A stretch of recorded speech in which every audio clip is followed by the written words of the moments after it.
Hello there, this is Mr. Parr. Hope you're all well. Today's lesson is going to be the first lesson of the unit in algorithms, specifically flowchart algorithms. Okay, so this lesson is going to introduce you to what algorithms are and how they use something called sequence. Okay, we are going to be using, I'm going to be working my way through a PowerPoint, but I'm also going to be working my way through the workbook. Now, a link to this video and the workbook has been set to you on Go for Schools. Okay, I'm just going to show you what the workbook looks like. Okay, bear with me a second. So the workbook looks like this. As I said, if we were in school, this will be printed out and given to you, but as you're working from home, I've sent you an electronic copy. So anything you do with this at home, you can print out, or you can save it, you can email it to yourself, you can bring it in, stick into your workbook at school. The idea is you're going to build this up as you go through, which is going to help you with the assessments as we go through the unit. Okay, so it's a quick familiarise ourselves with the workbook. Space for your name, your group, your target grades will be given to you by your teacher. We have a contents page, so if you ever miss a lesson and you want to go back and recap, you can use the contents page. And you can see the first thing we've put in here is a number of different starter activities. So these are activities for you to be doing at the start of each one of your computing lessons. You haven't got to be told before the lesson which one to do. It's quite obvious which one you haven't done, move on to the next one. Okay, so as I said, I'll be referring to this as we go through the lessons.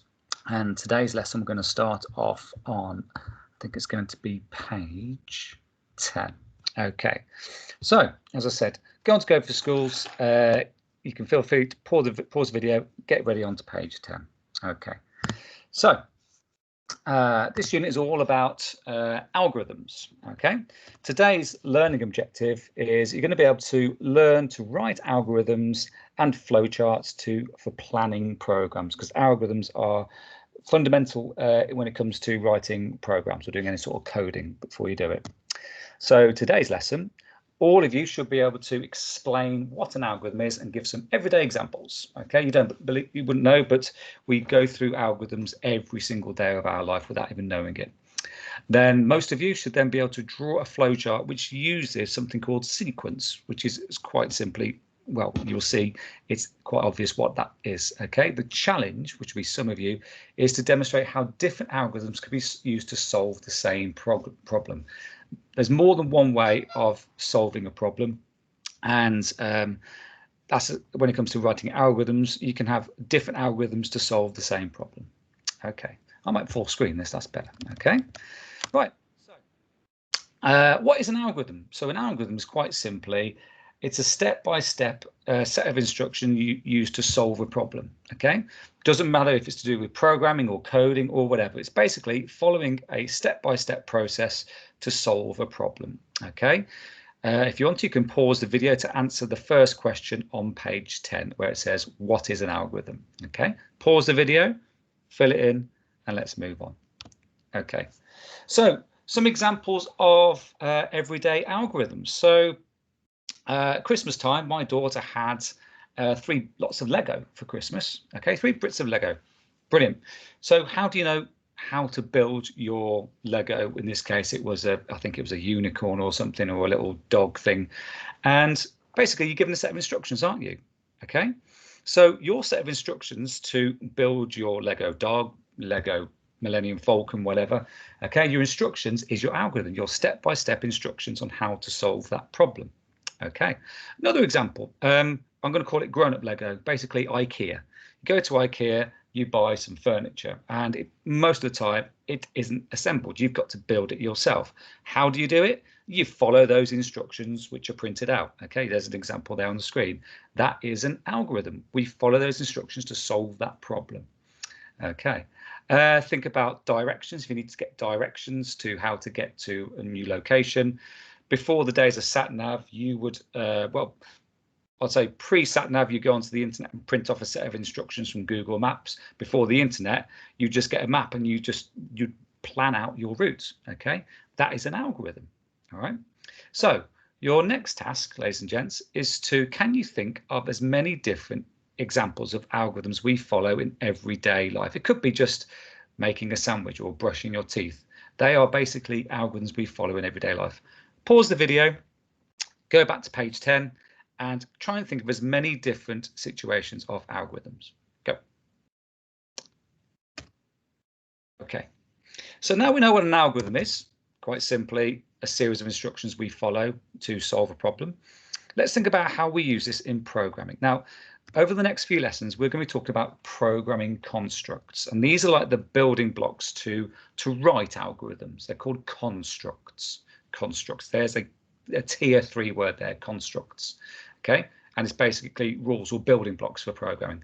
The one we're going to focus on today is sequencing. Okay, and good algorithms utilize sequencing, selection, and iteration really well. I do apologize, I put my phone on silent. Oh, well. Okay, so what is sequencing? And this is the last thing you have to fill in on page 10 of your booklet. So sequencing is the specific order in which instructions are performed in an algorithm. Basically, doing things in the right order. Okay, so just fill in your books, last thing on page 10. I'm going to click to a link of a little animation which explains sequencing quite well. Now, hopefully it's going to work. If it's a bit laggy and doesn't, just skip ahead about 30 seconds. Okay, and then we can move on with the video. But this is a link to a nice little animation. Hopefully it's going to work, which explains what sequencing is. Okay, here we go.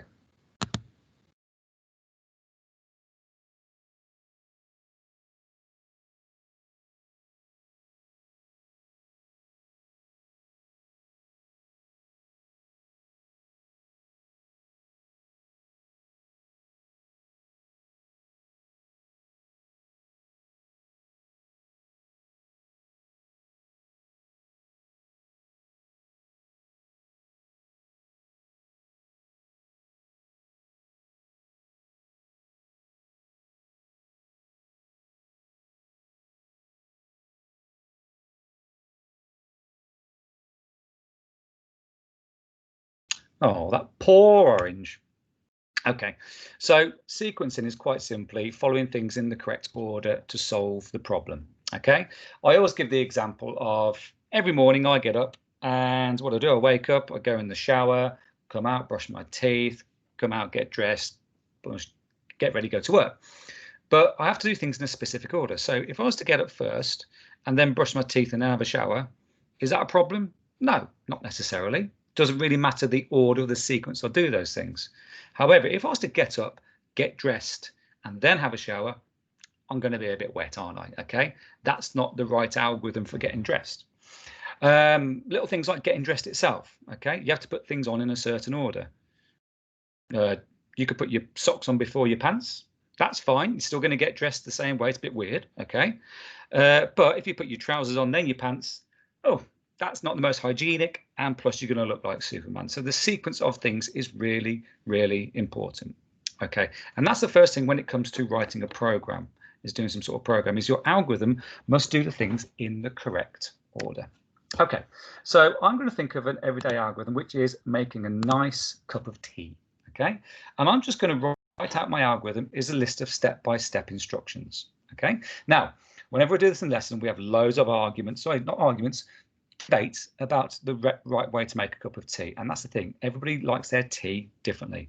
I'm just going to do this the way I like it. Okay, you might agree, you might disagree, it doesn't matter. This is the way I like it. And let's say I've given the instructions of somebody like an alien of how to make a cup of tea. The other thing I'm going to do here is I'm going to incorporate something called abstraction. Abstraction is a method of computational thinking. And what it is let's just ignore all of the unnecessary detail to this problem. So, for example, do I need to go into the actual detail of go into the kitchen, turn the light on, open the cupboard? Are there any cups in there? No, shut cupboard, move to next cupboard. No, I'm going to ignore all of that and just focus on the information which is important. Okay, so here we go. So my cup of tea. So first of all, number one, I will boil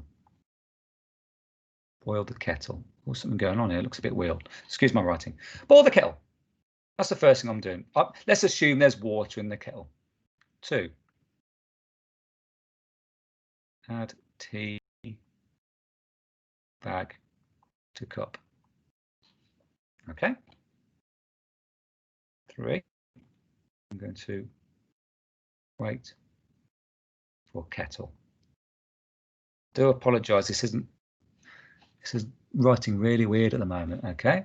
So boil the kettle. Add tea back to cup. Wait for kettle to boil. 4. add boiling water.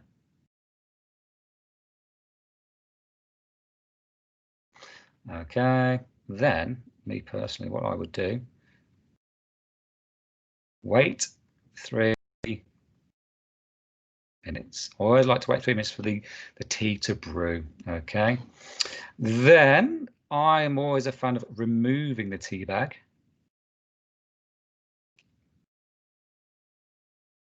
Okay, because next what I do is I add 1 sugar. I'm a bit funny. I don't like to put my sugar in when my tea bag's there, because my sugar gets stuck to my tea bag. So when I take the tea bag out, I've got less sugar. I'm weird like that. Some people like to keep the tea bag in. Okay, I'm adding the sugar. Then 8, I'm going to stir 15 times. Now, you might think I'm a bit weird. I know you already do. Now, the reason I do that is because you have to make sure the sugar is properly dissolved by stirring it at least 15 times. There's nothing worse when someone makes you a cup of tea and says, "Do you want a sugar?" "Yeah, I have a sugar." And they put the sugar in and they do 1 stir, then give it to you. So what you do then is you have a cup of tea which has hardly got any sugar in until the last swig, which is just concentrated pure sugar, and it's just like bleh, not very nice. Right. So how far have I got? Okay, 9. Then I'm going to add milk. Okay. 10. This time I'm only going to stir 5 times because it doesn't take much for the milk to get infused, and then drink. Smiley face. Okay, so that is my algorithm for making a cup of tea. And yes, I know a lot of you probably there screaming at the screen saying, "You don't want to do it like that. You want to do it like this. You forgot this. What about that? What about this? What about that?" And obviously, if this was a live lesson, I was in the lesson, we could have that discussion. So yeah, there's a few things which are missed from there, which we will pick up in the next lesson when we talk about selection. But there we go. That's my algorithm. It is a step of instructions to do in the right sequence in order to make my cup of tea. Okay, so if you want to, pause the video, and why don't you come up with your own instructions for making a nice cup of tea? Okay, do you do things differently? Do you do things in a different order? Okay, pause the video. Okay, then have a go. There's no space on your workbook to do that, so that's kind of optional. Okay, so when it comes to writing an algorithm for in more of a computing way, we can use something called flowcharts, which you will have seen before. I'm going to link to another video again. Once again, if it's laggy, it doesn't work very well, just skip ahead about 2 to 3 minutes, and then we can move on. Okay, so you might have seen this before. It's from a popular TV, well, used to be a popular TV show. So where am I going? I'm going to that one, to that. There we go.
So what we saw there was, well, if it worked, it was from the Big Bang Theory, and Sheldon was following an algorithm using a flowchart to make friends, and that algorithm used selection, iteration, and sequence really, really well. Okay, and flowcharts are a really good way of visualizing an algorithm. Okay, using shapes and just logically working way through. These are the main symbols you're going to need. Okay, the first one is a terminator, and it's like a tic-tac shape, if you can see that, like a long tic-tac shape. And these go at the start and the end of the algorithm to indicate the start and the end. The next shape you're thinking of is this rectangle. This indicates a process where something's happening, something's being carried out, like a calculation.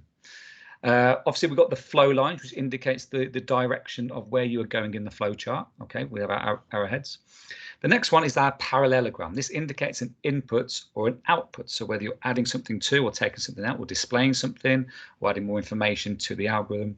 And the last one there is a diamond shape, which indicates a decision. These are used in selection and iteration. We won't be using it for today's algorithms, but you'll be using it in next lesson. Okay, so those are our symbols, and I think let's go back onto your yeah, okay, so these are also on your workbook. Okay, so let's go back to PowerPoint. So I'm going to have a go at doing my cup of tea, but this time using flowchart symbols. Now, I apologise because my little graphics tablet isn't working properly, so it might look a bit rubbish. So I always start off with start. And if I had a ruler, I'd do this properly. Okay, that's meant to be the tic-tac shape. Sorry. So the first thing was to boil the kettle. I'll just put boil K just so it saves a bit of space. Now that should be a rectangle, not a parallelogram, because it's a process. Next thing was to add a tea bag. Now because that's an input, I want it to be a parallelogram. So let's do it. There we go. Not a tea bog, by the way. Let's just find this difficult. Okay. Next thing was to wait 3 minutes. So think about what shape that, oops, what shape that would be. It's actually a process. Nothing's going in or out. It's a process. So it's a rectangle. What did I do next? I'll remove the tea bag. So think about what shape that would be.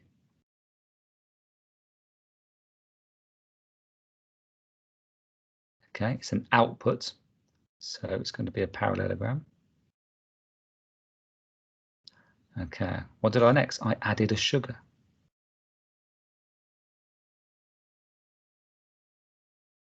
Again, it's a parallelogram because I'm adding something to it. It's an input. Then it was stir 20 times, wasn't it? Was it stir 15? Oh, it might be 15. Stir 15 times. What shape would it be? A process. It's not adding anything. Okay, what next? It was add milk, wasn't it? Okay, so I